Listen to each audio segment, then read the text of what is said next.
Once you break out of beginner ranks, it is finally time to measure yourselves with Teal Ranks players. The Teal division is divided in 3 ranks: Fighter, Strategist, and Combatant, with this one being the closest to the Green Rank division.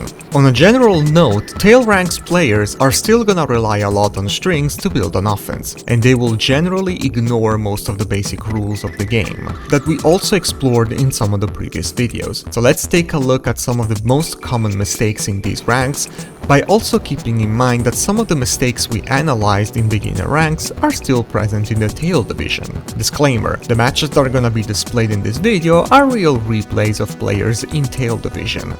The names are of course covered for privacy reasons.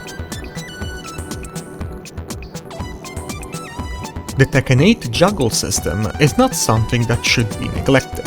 In these ranks, launchers are thrown left and right, since most players lack the muscle memory to punish hop kicks and down for 2s. However, a lot of Teal Ranks players, once the opponent is in mid-air, they struggle to get a meaningful amount of damage. Sometimes they drop the combo, or they don't convert at all. Without going into the intricacy of combo structure, it is a good idea to take a few moments to learn your bread and butter combos, by making a quick research online. Remember that every character can get around 60 plus damage with regular launchers such as hop kicks and right uppercuts, also known as down for 2. Some other launchers might require specific conversion to float the opponent, so it is important to keep in mind these specific combo routes as well. As for counter-hit launchers, struggling to get a conversion, it has to be expected, since it is necessary to build the muscle memory required to convert on the fly. Just remember to try as hard as you can to get the right conversion in order to familiarize with the situation as much as possible.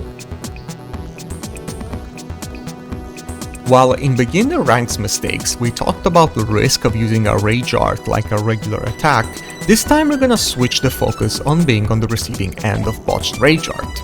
Too many times it happens that Teal Ranks players won't punish this type of attacks. Reacting to punishable attacks can be quite difficult in these ranks, but due to the big cutscene that precedes rage arts, it should be very easy to punish them hard. Rage arts are universally -15 on block, with some noticeable exceptions. Without going into too much details on frame data, which we are gonna explore in the next episodes, let's just say that most generic hop kicks and right uppercuts are good options to punish rage arts. As an even more universal option, throws can be used to punish rage arts since they become unbreakable if timed correctly. Practice mode can also be used to quickly confirm the best follow-up after a blocked rage art, and since rage arts are shared throughout the whole roster, it is definitely time well spent. During the heat of a fight, it might be hard for a player in these ranks to even notice if an attack was blocked or not, especially if we are talking about small pokes. However, it is important to remember that challenging the opponent after getting hit, it's not the best idea, since you are locked in a micro stun that won't allow you to move for a certain amount of frames, giving the opponent the initiative for the next exchange. This of course increases the chance of getting counter hit, and if the opponent chooses the right move, that can be absolutely devastating, since counter-hit launchers are not too rare, even though Tekken 8 reduced the amount of magic force in the game drastically.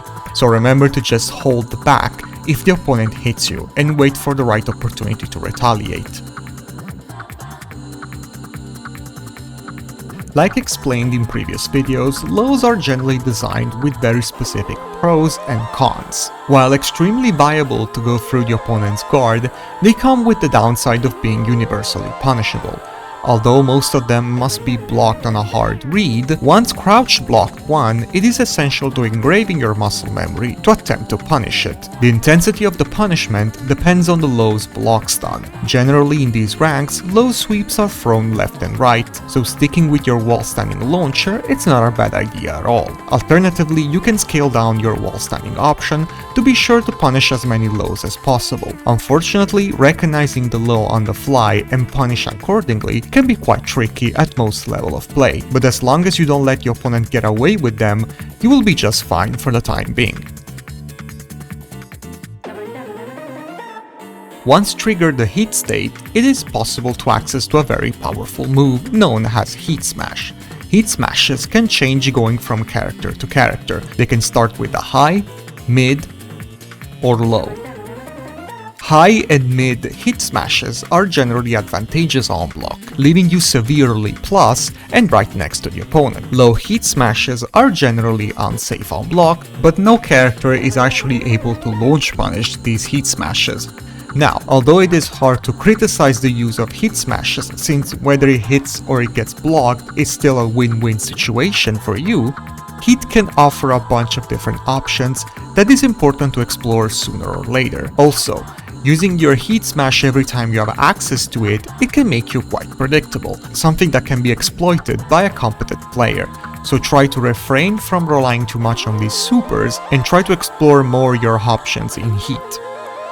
Stay tuned for the next episode where we're gonna explore the 5 most common mistakes in green ranks. Thank you so much for watching, and I'll see you in the next one. Bye bye.